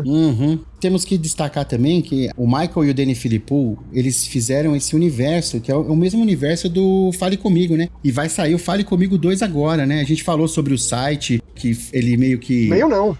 Ele é o site que conecta a coisa toda. É o blackangeltapes.net. Gasto mais tempo nesse site do que eu gostaria. Eu sempre puxo essa sardinha pro site porque eu achei uma ideia muito original. Mas então é isso, cara. Temos aqui também a próxima categoria nossa, né, cara? Que é promessa de desgraceira é dívida. Prometeu, chegou e cumpriu. Não é fácil, porque assim, é bem ao contrário, até certo ponto, do absurdamente surpreendente, porque vinha com um fardo, assim. E os nossos candidatos são Premonição 6, Laços de Sangue. Gostei, hein, Maxon? A gente tem tido cada vez mais essas franquias que são exumadas, né? Franquias que estão abandonadas e que voltam. De todos os casos, talvez esse aqui seja um dos que eu mais gostei. E Premonição é uma franquia que vale a pena ser revisitada, tem grandes filmes ali. Sempre. E o 6 se tornou um dos favoritos. Asleep Ato 2, nosso terror brasileiro, lá do Nordeste, de grandes amigos nossos. Maravilhoso. E que fica também a deixa aqui, porque o Ato 3, que vai fechar essa história, vai acontecer em 2026. Então a promessa, justamente porque o Ato 1 foi muito bom, e tem sempre aquela coisa, né? Você termina o jogo, aí vem um trailerzinho, um teaserzinho, e esse teaserzinho foi muito assustador, sobressaiu. Inclusive, nós fizemos parte do financiamento coletivo, né? Falamos muito do Asleep aqui. O meu Moleskine, meu caderninho lá, que eu sou extraviado, hein, gente? Por favor, manda um pra mim aí. Vamos dar um jeito nisso, vamos conversar. Vamos conversar com o Dex, nosso grande camarada Dex. O Telefone Preto 2, aqui Ethan Hawke voltando aí. Esse foi um dos momentos mais tensão entre os brothers aqui, do Eu Ouço Gente Morta do Nossa, ano. a galera ficou em choque, né, mano? Foi, o Rômulo não gostou, eu gostei mais do que o primeiro. A gente chegou numa conclusão, que é uma conclusão saudável, faz sentido. O Rômulo gostou muito mais do Telefone Preto 1 do que eu. Por isso mesmo que ele não recebia muito bem as diferenças, os caminhos que o 2 seguiu. Fato é que ele foi um sucesso desgraçado de bilheteria, e com certeza a gente vai ter mais. E vamos ver onde isso vai parar. Eu, particularmente, considero o Telefone Preto 2 uma das grandes continuações do terror. Como diria aquele meme do Silvio Santos, tá bom. Qual mais, Max? Seguindo aqui com Frankenstein. A promessa desse talvez seja maior. A promessa, assim, porque não só tem a coisa do Frankenstein, da importância magnânima da obra, mas tem o fato do Guilherme Del Toro ser um grande apaixonado, já ter dito várias e várias vezes de que Frankenstein é a sua bíblia, o seu livro de cabeceira, e finalmente ele conseguiu. E do tio Maurício também, né? E do tio Maurício também. Meu tio é um grande apaixonado, tipo, meu tio já deu palestra, já deu curso, já fez de um tudo de Frankenstein. Ah lá, pô. A minha tatuagem do monstro no rosto do Boris Karloff, do clássico, é justamente pra ele. Foi uma grande homenagem a ele. E justamente nesse período eu tava fazendo o curso de Frankenstein do meu tio. Ah lá. Foi daí que eu tive a vontade de fazer a tatuagem. Pena que poucas pessoas tiveram a oportunidade de assistir Frankenstein no cinema, porque é outra coisa. E aqui em São Paulo deu sorte de ter mais salas, né? Mais do que o Pinóquio, que foi o mesmo caso. Pouquíssimas salas, pouquíssimas sessões, o Frankenstein teve mais, então eu fui assistir só 2 vezes no cinema. E pra quem não acompanhou o que a gente falou no programa do Frankenstein, o Maxwell, ele saiu do cinema, foi na bilheteria, comprou outro ingresso pra assistir no outro dia. Isso diz muito sobre mim, né? Sobre mim. Ou o filme é muito bom ou ele é malucão, né? Ah, pode ser as duas coisas também, né? Então, o próximo candidato que temos aqui é Jogo Brasileiro BR, Ayla. Ayla, muito obrigado. O Maxon, ao contrário Porque o Maxon me julga muito, sabe? Ele fala assim, Rômulo, ele joga só um pouquinho. Tá. Eu terminei, viu, Maxon? Daqui a pouco eu vou falar por quê. Daqui a pouco nós vamos descobrir o porquê que eu terminei. Então, aqui, ó, Ayla. Cara, é um AAA pra mim, isso aí. Ele é indie. Altos valores de produção. Exatamente. Financiamento coletivo muito bem sucedido. A gente também participou dessa vez. Assim como do Fobia. Tem a Docas no meio ali do jogo ali, ó. Referência, muita referência. Pra mim, essa é uma das críticas, eu diria. Eu diria que isso aí dá uma destoada brava, porque tem muito nesse aspecto. Às vezes, tipo, pra quem tem esse contexto, né, de nascer no Brasil, viver no Brasil, é uma perspectiva completamente diferente. Porque uma pessoa que não tem contato com muitas coisas que a gente, por ser brasileiro, tem. Isso torna a coisa especial, mas em alguns momentos... Max, um filtrinho de barra, hein? Filtrinho de barra. Não, tem muitos, infinito. Tipo, o 71 pintado com sangue lá na casa da bruxa, entendeu? É disso que eu tô falando. Isso é um pouco crítico, ali num momento super tenso, um negócio desse quebra. Tipo, eu me via dando risada e, tipo, não devia estar rindo, o negócio é tenso. É isso que eu quero quebra, dizer. Mas seu coração fica quentinho. É maravilhoso. Não, mas assim, o lance o Fobia foi um grande jogo. Foi, assim, um grande marco pra videogame de terror no Brasil, com certeza absoluta. Outro jogo que você também me julga muito, eu fui lá e comprei. Que jogo? Joguei também. Pra que usar essa expressão? O que eu quero é que você jogue. É só isso que eu quero. De qualquer forma, a expectativa era alta e a promessa vem justamente porque o Fobia foi um grande jogo e o Ayla estava aí há anos em desenvolvimento com uma proposta muito ambiciosa dentro desse formato de IA e de realidade virtual e de antologia, com muitos segmentos, muitos formatos, muitos subgêneros do terror abordados, e é por isso mesmo que tá aqui. E temos aqui o Silent Hill F, né? Silent Hill F também. A promessa vem da ideia de que, pô... De que é Silent Hill, pô. Rômulo, você tá sendo muito saudosista, porque Silent Hill teve... De que é Silent Hill? Não, Silent Hill teve um miolo desgraçado de horroroso. Maxon, vamos falar de Hellraiser então, por exemplo. Só tem coisa ruim, mas você lembra pelos bons, entendeu? Mas isso, eu tenho uma coisa de completacionista do negócio. Eu preciso levar em consideração a coisa toda. É importante pra mim a coisa toda. O que eu tô querendo dizer com isso... Quando é ruim, eu deixo essa palavra. Me traz coisa boa. É bom, eu vou gostar. Se não é ruim, eu vou esquecer. Quero esquecer disso. O que eu tô querendo dizer com isso é que o Silent Hill F veio depois do remake do Silent Hill 2. Aí você falou uma verdade, complexo, hein? Você seguir... vir nessa rabeira. É isso que eu tô querendo dizer. É por isso que tá aqui. Ele veio nessa rabeira. É complexa essa questão, cara. E aí ele veio subvertendo muito do que é Silent Hill. Na música tem um fenômeno assim que as pessoas falam que quando uma banda tem um disco de estreia que é absurdo, o grande medo é o que vai vir agora, né? Então, cara, é a mesma coisa aqui, hein? Porque saiu o remake do Silent Hill 2, impecável, 10/10... E aí, pô, vai sair o Silent Hill F. Pô, é Silent Hill, mas será que os caras vão... E foram lá e fizeram, você tá entendendo? Parabéns aí pra vocês aí, os caras que fizeram o Silent Hill aí, meus brother, que eu já considero pacas. E pra fechar, Predador, assassino de assassinos. A gente vem numa fase maravilhosa de Predador. E essa animação que o Rômulo tanto torce o nariz... Eu não torço o nariz pra essa animação, eu torço o nariz pra animação. Já é diferente. Não foi isso que eu falei? Foi isso que eu falei. Não, você falou assim, essa animação que o Rômulo torce o nariz, não é essa aqui. Eu torço o nariz então quer dizer que animação. Você supera o seu preconceito pra assistir e daí concluir que de fato é bom. Esse é tá bom certo. Mesmo, tem que falar a verdade, vamos, né? Mas isso aqui é meio pra celebrar Predador, porque a gente teve um bom filme no cinema, Terra Selvagens, gostei muito, foi a maior bilheteria da história da franquia. A gente tem essa animação com momentos históricos de desgraça da humanidade, que o Predador vai lá, se insere e piora ainda mais, em formatos distintos de animação também, e que, querendo ou não, os momentos de desfecho, ali a conclusão de Assassino de Assassinos, traz de volta A Caçada, que é um dos expoentes de Predador. Quando a gente para pra pensar, o que fez A Caçada, o Prey, de uns anos atrás, né? Que a gente sempre tem que celebrar e enaltecer, e também o fato de que o Dan Trachtenberg, que escreve e dirige esses 3 grandes filmes de Predador, ele é o cara certo pra franquia. Quem dera Alien tivesse um Dan Trachtenberg pra tomar conta e pra fazer tudo isso. Então é por isso mesmo que tá aqui, pra celebrar e pra surpreender. Afinal de contas, o que veio antes foi muito surpreendente, que foi A Caçada, a promessa tem sido cada vez maior. E quem leva, Romulo? Promessa de desgraceira é dívida. Quem leva dessa vez...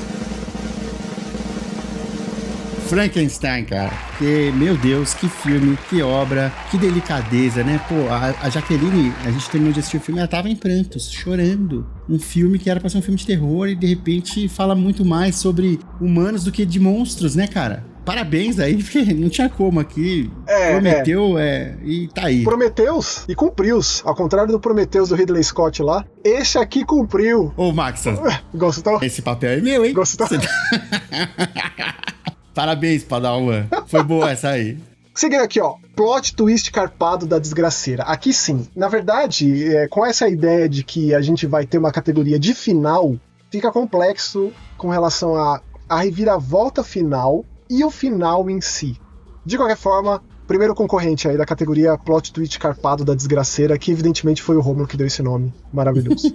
Faça ela voltar. Obviamente, teria que estar aqui, porque é o filme que vai piorando, né? Vai deixando de ser pior, né? Aí você fala assim, não, já deu. Aí quando a última cena ali, você fala, meu Deus. Quanto mais adiante, mais pra baixo esse filme vai. Assim como o Pranto do Mal. O Pranto do Mal, ele deixa... aqui talvez ficasse claro, porque o final em si é um final um tanto quanto... Não vou dizer que ele dá uma acalentada, porque a coisa fica em aberto. Mas de qualquer forma, tudo que vem depois da cena do apartamento não deixa de ser uma grande reviravolta, porque...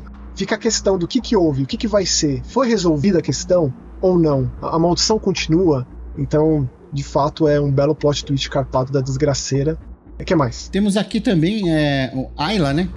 Terror BR Ayla. A-I-L-A. Ah lá, Roma. Me diz. É impressionante, não é? Sim. Eu não sei qual final você fez, né? São alguns aí, mas... De qualquer maneira, ali tudo se une no final, né? Tudo faz sentido, né? Assim, de qualquer forma, até os sobe-créditos desse jogo é muito chocante. Até o videogame desligar ali, você ainda fica esperando alguma coisa, porque ele te entrega muito, né?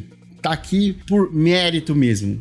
Animais Perigosos também. Filme de ataque animal misturado com serial killer. E, cara, de um grande cineasta. Meu amigo. O Sean Byrne, que não é reverenciado o suficiente. O cara entrega muitos filmes muito bons. A própria premissa dessa coisa aqui já é diferente o suficiente, porém, o que ele faz ali nas sequências finais, pra mim, é dos grandes momentos do terror em 2025. E assim, o que o Sean Byrne vai fazer agora? Porque se você pega a filmografia do cara, você pega ali o Entes Queridos, The Devil's Candy e esse filme aqui, tudo é possível, assim. O cara é muito diversificado, ele vai pra extremos do subgênero do terror, não tem a menor ideia, e é só isso, né? Australiano sabe fazer filme de ataque animal, e nesse caso aqui também sabe fazer filme de serial killer, com um serial killer indigesto. Que será, né? Os caras moram no poço dos bichos selvagens, né, meu? Como é que... Lógico. Conhecimento de causa. Mas você tem que medir o quanto um jogo ele é pra eu ter vontade de jogar ele no PC.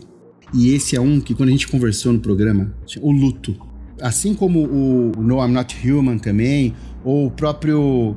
Endoparasitic também, ó. Mas eu vou te falar, Rômulo, você tá redondamente enganado. Por quê? Esse jogo tem de Xbox e de PlayStation também. Aí lascou, que agora eu vou ter que... Né? Alô, galera! Vamos conversar depois do programa. A mensagem tá aqui, né? Fica pra quem quiser ouvir, né, meu querido? Então, Luto, cara. Maxon, fala um pouco desse jogo. Ó, esse jogo, ele lida com uma ideia que é um formato de terror que tem se tornado muito convencional pós o sucesso do Playable Teaser. O Silent Hills que nunca existiu. Aquela ideia experimental, Guillermo del Toro, Hideo Kojima, Norman Reedus.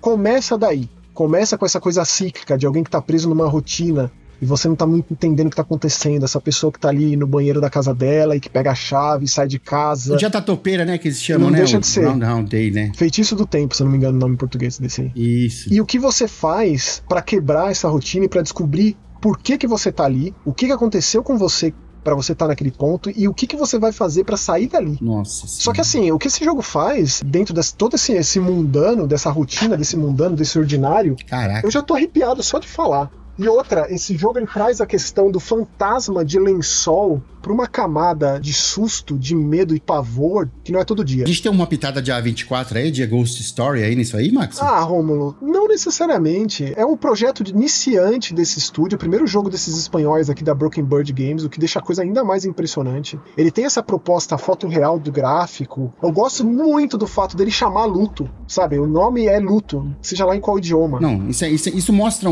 uma maturidade para um estúdio que é o primeiro jogo, entendeu? Uma baita de uma coragem também, né?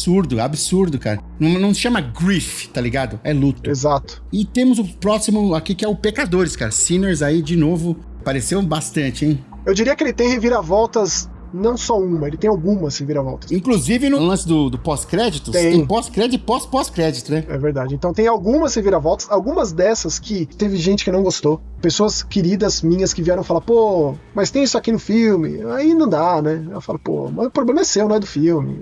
Você que lide com isso aí, então. etc. Mas fato é que Pecadores tem algumas reviravoltas. Alguns plot twists carpados da desgraceira. E pra fechar, A Hora do Mal. E a Hora do Mal tá aqui porque a gente precisa enaltecer o fato de que não foi escancarado o grande lance desse filme. Muita gente criticou o nome desse filme, A Hora do Mal, né? Weapons, no original. Mas eu acho que é um nome muito ingênuo. A gente falou, Maxon, que era difícil traduzir. Difícil traduzir. Nesse caso, weapons é armas, né? É complexo. E aí, mas todo o lance do marketing, não sei em outros lugares, mas aqui no Brasil, foi em cima do lance da molecada que desapareceu em determinado horário, daquele dia, daquela noite e tal. Então, aquela hora é a hora do mal. Sem problema nenhum. E não revela o grande lance desse filme, que é você assistir, você ser impactado quando tem essa revelação e faz muita diferença.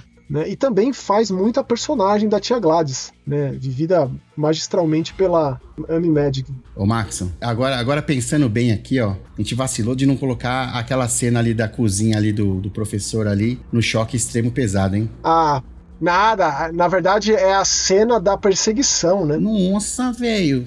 Faz de conta que lá no choque extremo pesado também tinha a Hora do Mal, só que não ia ganhar de qualquer forma, mas faz de conta que também tava lá. E outra, bom lembrar, bem pontuado. 2026 a gente vai ter um filme novo do Resident Evil, do diretor da Hora do Mal. Vamos ver, né? Se o cara souber fazer o que ele fez no final da Hora do Mal, no filme de Resident Evil... Aí, papai, aí só manda. E quem leva, Romulo? O vencedor, contra tudo e contra todos, merecidamente é... Ayla, aqui com os finais. Mas, na verdade, assim, Romulo, não é nem o final, é cada segmento é uma reviravolta. Sim. Cada vez que você bota o óculos de realidade virtual na cabeça, você não sabe o que vai acontecer, e você pode ir pra um navio fantasma, você pode ir pra intervenção alienígena, é uma coisa maluca, então é o todo. Exatamente, cara. O conceito do Ayla de você ter vários jogos de terror dentro de um jogo de terror, e você ser aquele cara que testa os jogos, você é um game tester, né? O Maxon e eu, nós somos da indústria de videogame, a gente trabalha com a indústria de videogame há muito tempo. Então, assim, eu pelo menos me vi várias vezes ali como protagonista, porque eu era aquele cara, só que sem um VR, né, meu? Eu era o piloto de videogame, o cara que testava os jogos, entendeu? Pra colocar na revista, enfim. Então, mano, merecido, estúdio brasileiro. Pulsatrix, cara. Pulsatrix que continue fazendo terror e que entregue cada vez mais jogos de terror. E que com certeza a gente vai falar a respeito aqui. Próxima categoria, Romulo. Terror retrô. Terror retrô, essa aqui é uma das minhas favoritas. Porque a gente tem tido um momento muito maravilhoso de terror retrô, especialmente em videogame. Sim. Heartworm, nosso primeiro candidato aqui, também lida com essa temática e que também abraça o terror retrô noventista do horror de sobrevivência. Polígono em baixa resolução, câmera fixa, gameplay em tanque, é a coisa toda, o pacote completo. Uma grande protagonista, tem toda a coisa também da máquina fotográfica, Nossa. que é a arma aqui dentro. Uhum. Os lugares que se vai, os caminhos que se percorrem, o que se descobre, o que é mostrado da vida da personagem. Heartworm, e espero que chegue pra console. Por enquanto, só no PC. E o segundo aqui é o Routine, cara. Eu, assim, tudo que a gente tá falando aqui, quando é de videogame e é de PC, geralmente é difícil eu jogar. Mas aí você pode falar mais sobre o Routine. Eu sei que quando a gente falou sobre o Routine, é outro jogo que impactou e deu aquela coceirinha, né? Esse foi lançado no Xbox e no PC, né? Como eu disse agora há pouco, e saiu no Game Pass também. Que é um serviço complexo de ser mantido, afinal de contas é super caro, basicamente dobrou do dia pra noite em termos Alô, de Xbox! Preço. Vacilaram nessa, hein? E Routine é um projeto que tá aí, Rômulo, há muitos anos. O jogo foi anunciado em 2012 e foi lançado agora. De tudo foi o que mais me surpreendeu quando você falou, porque o tempo de produção, né, o tempo de produção do anúncio até o jogo ficar gold, pra mim ele pode ser o segredo do sucesso ou do fracasso, porque se ficou tanto tempo, tem que ser bom. Então só vou falar mais uma coisa do Routine, que é o seguinte, o Routine ele é o meu jogo de terror de 2025. Top 1 2025 é o Routine. Nossa senhora. Qual que é o próximo concorrente aí? Temos aqui, ó, o gênero tão querido e amado por nós e por nossos ouvintes aqui, é o Found Footage, representado por VHS e Halloween, cara. Falamos, acho que no último programa, no penúltimo, no último, Foi no né? último, exato. Que sequência, né? O legal é que a gente recebeu, infelizmente direto por streaming, mas a gente recebeu pela primeira vez, tenho quase certeza. Ao mesmo tempo que chegou lá fora, ou muito próximo, chegou aqui também. É uma franquia já de vários anos, uma franquia consagrada, franquia cuja alguns dos segmentos já se tornaram longas, uma franquia que revelou grandes cineastas do terror e que continua fazendo isso. E esse Halloween, VHS Halloween, é um dos que tem, de todos os filmes da franquia, é um dos que tem cineastas mais estreantes. Sim. Quando a gente para pra pensar. Mas, cara, isso aqui continuar, a gente tá aí há 4 anos, se não me engano, seguidos com um VHS novo, e lá no Prime Video tem todos também. Eu acho que Mesmo é aquela coisa maravilhosa da antologia, né? Se você gosta de alguma coisa, pode ser que você não goste da próxima ou goste muito da próxima, e é sempre uma surpresa. Eu adoro o formato. O found footage, o mockumentary, essas coisas, material encontrado, faz documentário, funciona muito pra terror. Eu espero que infinitamente. Eu sei que tem muito fã de terror que tá cansado disso, mas eu sou o oposto. Eu vou mergulho de cabeça quando eu sei que é, porque tem sempre a possibilidade de ser algo absolutamente revigorante, assim. E o VHS entrega isso. Às vezes mais, às vezes menos, mas fato é que ano após ano os caras continuam com esses filmes e eu fico muito feliz com isso. Assim como aqui, ó, a gente vai pro Chile agora, Romulo. Tormented Souls 2, expectativa alta, o primeiro jogo foi um grande terror retrô, por mais que ele seja mais em gameplay, em formato de jogo em si do que na parte técnica ele é muito evoluído, digamos assim, né? Ele é muito tecnológico, ele faz questão de ter cenários muito detalhados, com gráficos que beiram foto real. Não posso dizer o mesmo para a modelagem 3D dos personagens, mas com relação aos cenários é muito detalhe, bem contrastante com esse terror retrô noventista que resgata polígono em baixa resolução, etc. E que funcionam muito bem, especialmente quando você tem um baita de um filtro, assim. O Routine tem um filtro de VHS, um filtro analógico, sei lá como chama isso, que funciona perfeitamente. O Tormented Souls vai para outro caminho, e ele é uma continuação direta do primeiro, né? O primeiro foi muito impactante uns anos atrás, e ele conseguiu entregar de muitas formas, de muitas frentes. Creio eu que teremos mais. Também fez sucesso, já se tornou uma franquia. Cara, é um dos grandes clones de Resident Evil modernos, com certeza. Dead of Darkness também tá na nossa lista também, junto com Look Outside. Ó, esses aqui eles abraçam de fato pixel art 8, 16-bit de todas as formas. O Dead of Darkness, ele é um Resident Evil top-down, ele é um Resident Evil de todas as formas, mas com a visão de jogo de RPG japonês, 8, 16-bit. Foi lançado quando eu conversei sobre ele, já faz bastante tempo. Tô lembrando aqui, eu entrevistei o diretor desse jogo, ele não me mandou as respostas. Vou cobrar. Faz muito tempo, muitos meses. Já não vai ganhar mais aqui, já não vai ganhar. Mesmo se fosse ganhar, não ia ganhar mais aqui. Só porque não respondeu o meu amigo. O Dead of Darkness foi lançado recentemente nos consoles, mas ele chegou primeiro no PC. E o Look Outside, o jogo da Devolver, beijo Batelli, tem que chegar nos consoles. Esse jogo aqui ele foi feito por bastante tempo, idealizado por uma única pessoa. Tive a oportunidade de entrevistar esse maluco que fez esse jogo, tem lá no medium.com/@maxonlima. Ele é de fato um jogo de RPG 8, 16-bit, dentro da ideia da clausura e dentro da ideia de que o que você vai fazer. Ele abraça muito esse clima de sobrevivência pandêmico, pós-pandemia. O próprio nome é uma das propostas primordiais do começo do jogo, mas ele também é muito sobre decisão. Ele tem combate de turno, ele tem muita coisa retrô que funciona e que resgata e que traz um gore na pixel art. Cara, podia ficar falando muito tempo de Look Outside. É lindo, o jogo é lindo mesmo. Poderia ficar falando de todos esses aqui. O meu desejo é que os que não chegaram aos consoles, que cheguem para mais pessoas jogarem. Mas eu sei que é complexa essa questão. Rômulo, quem levou o Terror Retrô Desgraceira Awards 2025? Routine! E aí, Max, você falou mesmo. Quando você vier aqui na minha casa, eu tenho um roteiro das coisas que eu gostaria que você fizesse com relação a jogar videogame. Sim. E o Routine, ele tá nessa. Ele entrou nesse roteirozinho, assim, de jogos bem seletos. Beleza. Porque eu gostaria muito da sua opinião a respeito desse jogo.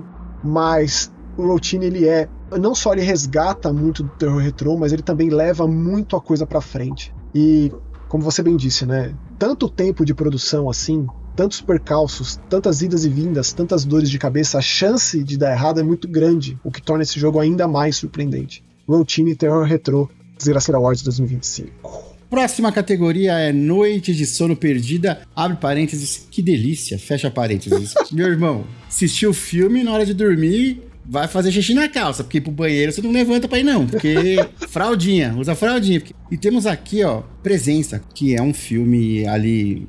É Haunted House, né? Casa assombrada, né? Steven Soderbergh é um filme, também tem uma proposta. Nossa. E esse sim é POV. Esse sim é do ponto de vista da assombração. Eu acho que a proposta funciona mais do que a execução, mais teoria do que prática.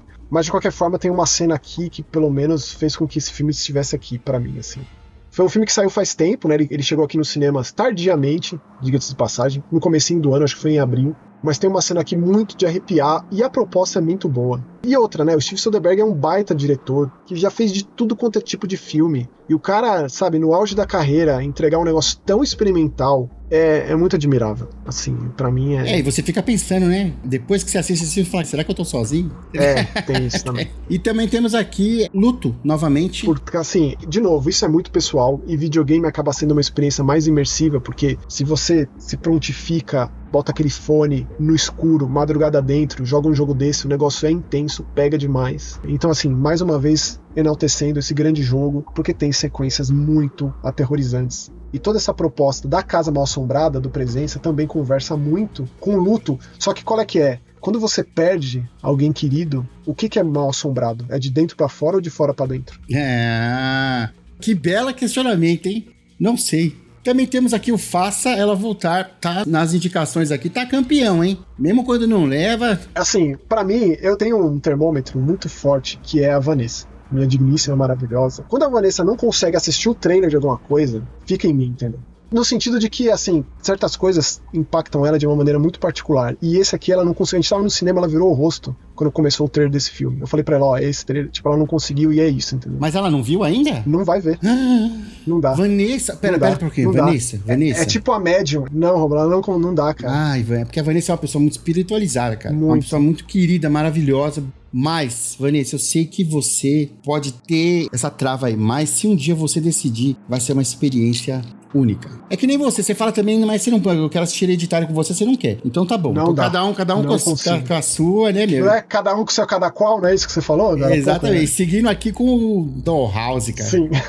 Nossa, velho. Eu nem sei dizer qual que foi a sequência que mais me arrepiou nesse filme aqui. Tem várias. Honestamente, é difícil. Aquela boneca do cara. Aquele cabelo preto da Samara, meu, pelo amor de Deus. Da Sadako, né? Você é japonês, pô. E pra fechar, Bom Menino. Não, mas aí a noite de sono perdida aqui é perdida de desesperança, né? Não, mas a gente acompanha alguns pesadelos do cachorro, que é uma coisa que... Quando que isso aconteceu? Nunca, é inédito. E o que é entregue, do jeito que é entregue, é absurdo, Romulo. Não dá pra enaltecer o suficiente esse filme. E eu acho que a galera, de forma geral, foi mais cruel com esse filme do que merecido, cara. Esse filme, daqui a uns anos, ele vai ser lembrado como algo de fato revolucionário. E aí... Que mudou, né? Não, tipo, as pessoas veem o filme dessa forma, é inegável.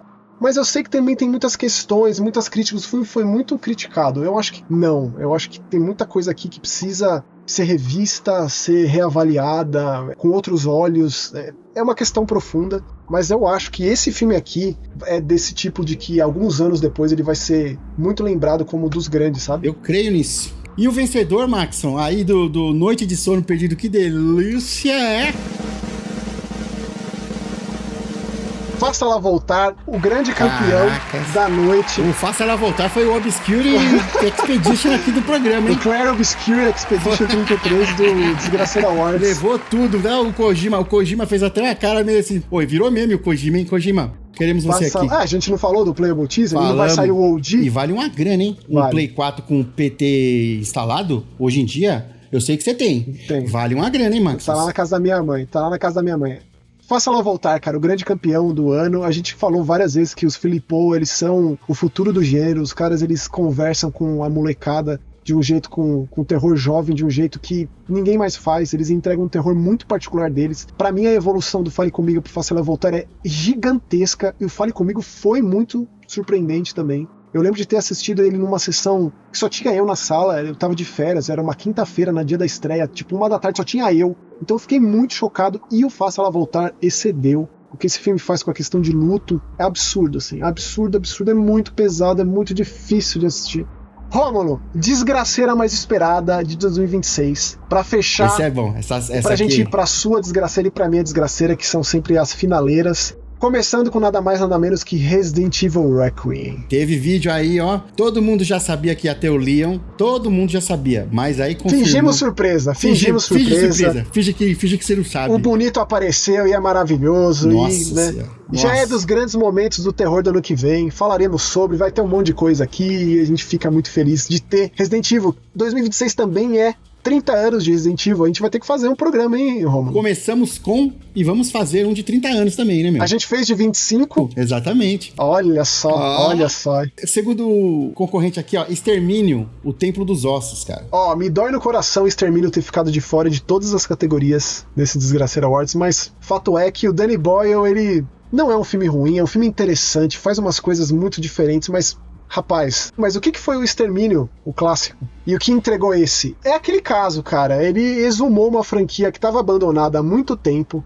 né? O Extermínio 2 é de quando? O Extermínio 2 é de 2007, na época do Extermínio 2 já tinha-se papo sobre o 28 Months Later, né? Porque foi o Days, Weeks, e aí seria o Months. Esse aqui teve que vir como 28 Years Later. Eu tenho muitas questões com o roteiro, eu tenho muitas críticas com relação ao roteiro, eu tenho muito a enaltecer com relação a algumas decisões, algumas reviravoltas de personagens. A própria Jodie Comer, que é uma grande atriz, que eu acho ela excelente, ela é um dos destaques do filme pra mim, com certeza absoluta. É a mãe, né? É a mãe que tá doente, exato. Né? Agora, Nia da Costa, a diretora do Candyman mais recente, ela é a diretora desse Templo dos Ossos. E pra mim, o final do Extermínio e a Evolução é um dos pontos altos, porque mostra ele algo muito bizarro, muito diferente. Então, da onde que vai a partir daquele final? Quero muito saber. Bom lembrar que o Templo dos Ossos é a metade dessa nova trilogia. Teremos mais um Extermínio. Então, eu tenho muitas expectativas que giram em torno da Nia da Costa, que eu acho que é uma cineasta muito promissora. O que ela fez com o Candyman foi, assim, absurdo. Então, eu acho que ela vai entregar muito no Templo dos Ossos. Seguindo aqui com Ontos. E tem outro do Game Awards que não tá aqui também, que esqueci, que é aquele lá do... que parece The Wicker Man lá, que os caras botam fogo no maluco dentro do bagulho de palha ali. Não, o trailer foi maravilhoso. Aquilo é Divinity, aquilo é jogo de RPG, com câmera isométrica, batalha de turno. Sim, mas aquele trailer ali, rapaz, era dedo no gritaria ali, filho. Mas eu vou te falar, cara, eu fico ofendido com um trailer conceitual, hoje em dia, que não entrega um frame de gameplay, não dá pra saber nem como é o jogo. Bom, é outra questão, outro debate. De qualquer forma, assim, a gente teve alguns bons jogos de terror no Game Awards, porém, Frictional Games com Ontos. Eu já mandei pro Romão, isso aqui tem que entrar, pelo amor de Deus. A gente já tava com a lista feita fazia tempo, mas teve que entrar. Frictional Games de Amnesia, de Soma. E agora os caras vêm com um jogo novo. A Frictional é uma das minhas produtoras favoritas. Eles trouxeram, assim, uma reinvenção do terror. Se tem tanto jogo com essa coisa do protagonista indefeso, que tanta gente critica, mas tem muito jogo de terror excelente, é por conta do sucesso do Amnesia Dark Descent em 2010. Então a gente veio de 2 Amnesia seguidos. Rebirth e o The Bunker. The Bunker já era a época de Gente Morta. O Rebirth era mais que horror. The Bunker eu considerei um dos grandes jogos de terror do ano, que misturou com Immersive Sim, com a proposta de bunker da Primeira Guerra Mundial, uma criatura, altos teores aleatórios, absurdo. E agora eles vão pra ficção científica de novo com um jogo novo. Isso que é o mais legal. Jogo sueco, propriedade intelectual nova e com o Stellan Skarsgård no elenco também, né? O Skarsgård pai. É, exatamente. É que assim, né, agora eles estão ali abraçados pela Kepler. Kepler, dinheiro infinito, ainda mais depois do Clair Obscure. E eu fico feliz da Frictional estar bem amparada com uma distribuidora que parece que de fato se importa, não é aquela de sair comprando estúdio só pra fechar. Vamos ver onde isso vai dar. Mas eu fiquei muito feliz com esse trailer do Ontos e pra mim já é um dos grandes eventos do ano que vem. Temos também agora o próximo concorrente, que é um remake, né? Esse que vai vir aí, pra mim, é um dos maiores jogos de terror de todos os tempos, que é o Fatal Frame 2 Crimson Butterfly, cara. Pois é. The Lost Village, a simbologia da borboleta, o sacrifício dos gêmeos. Cara, só bater palma e esperar. Tudo isso vem em decorrência do sucesso do remake do Resident Evil 2, de uns anos atrás, sem dúvida nenhuma, inclusive o próprio Silent Hill 2. Assim, a gente teve boas remasterizações de Fatal Frame, que deram dinheiro, trouxe a franquia de volta. Cara, pra mim, Fatal Frame é uma das poucas franquias que não tem jogo ruim, não tem.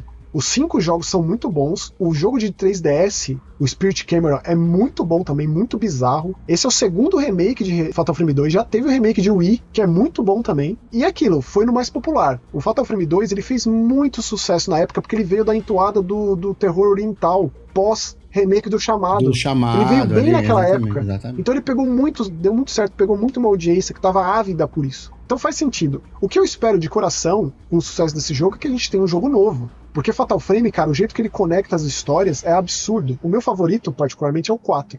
Mas o Fatal Frame 6 é o que eu espero. E qual que é o grande diferencial de Fatal Frame? Makoto Shibata. É o mesmo cara, tipo o Don Mancini, que sempre cuidou do Chuck.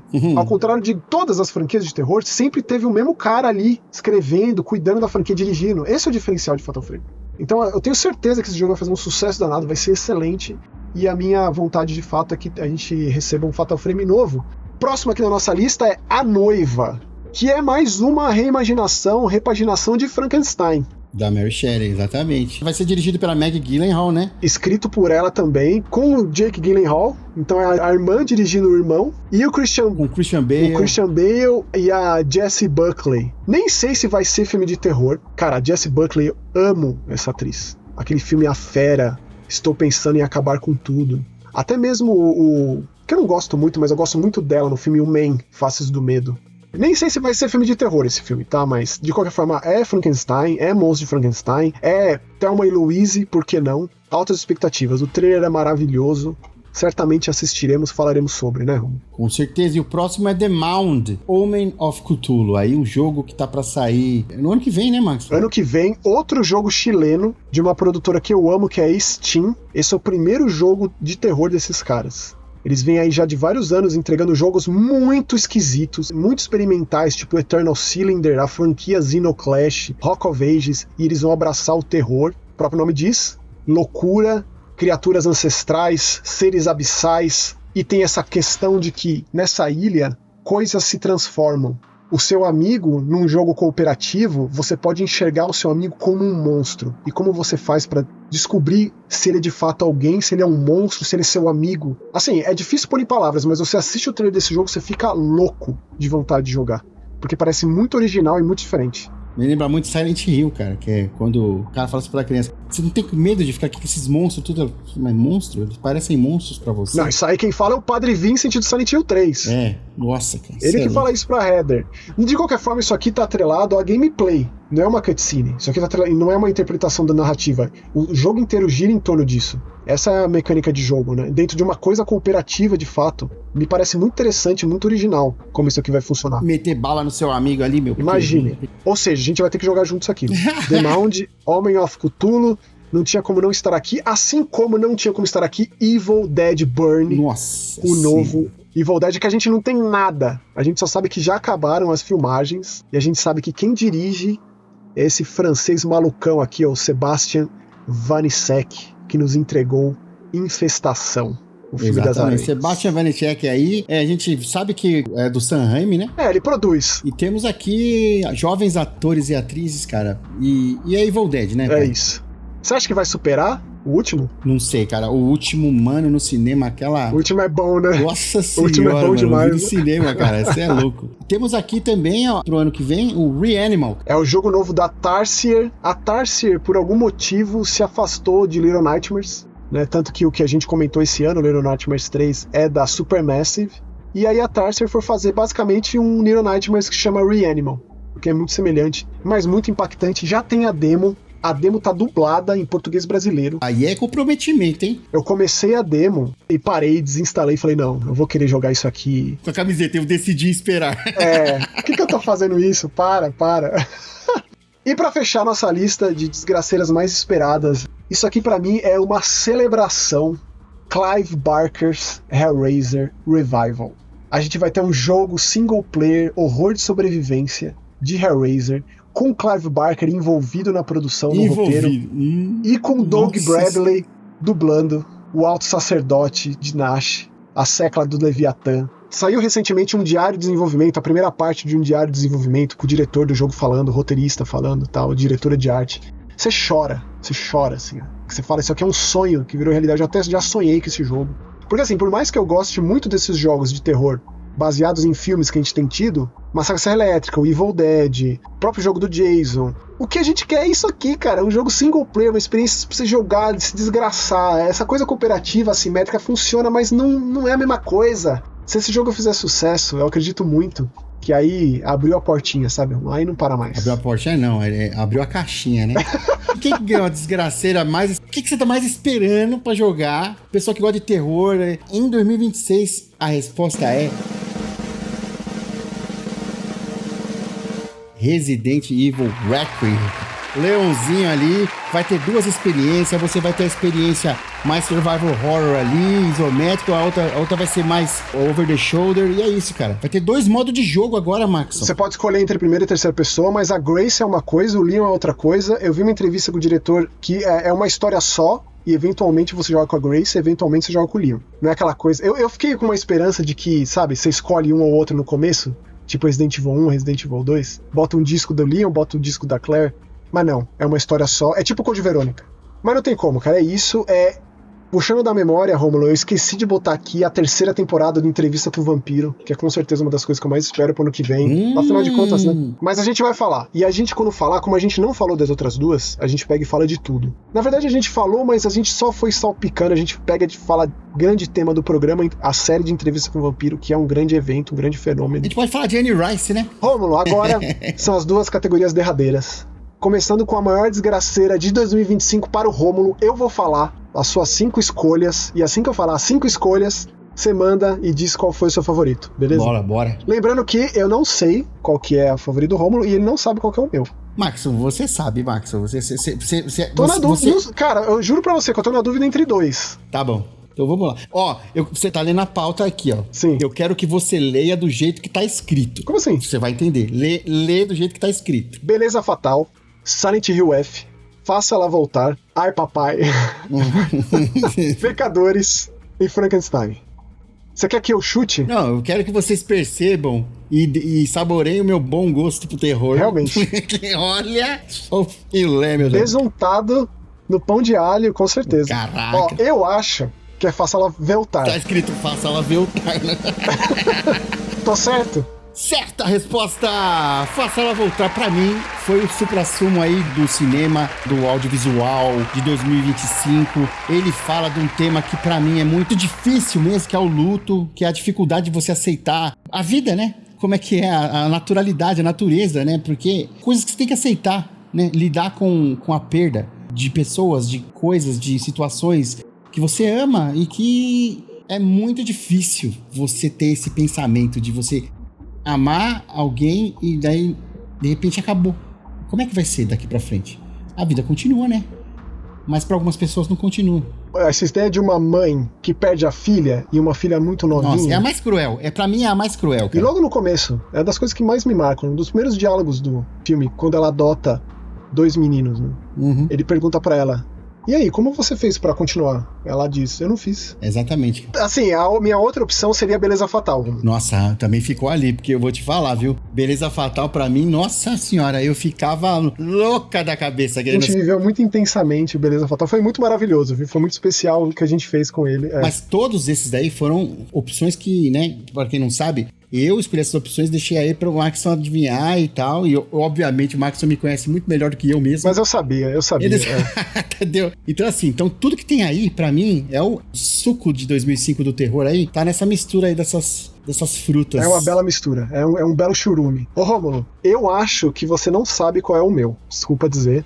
Fala também, que nem você falou também. Por favor, vai lá. A maior desgraceira de 2025 para Maxon Lima. Vamos aos candidatos aqui, ó.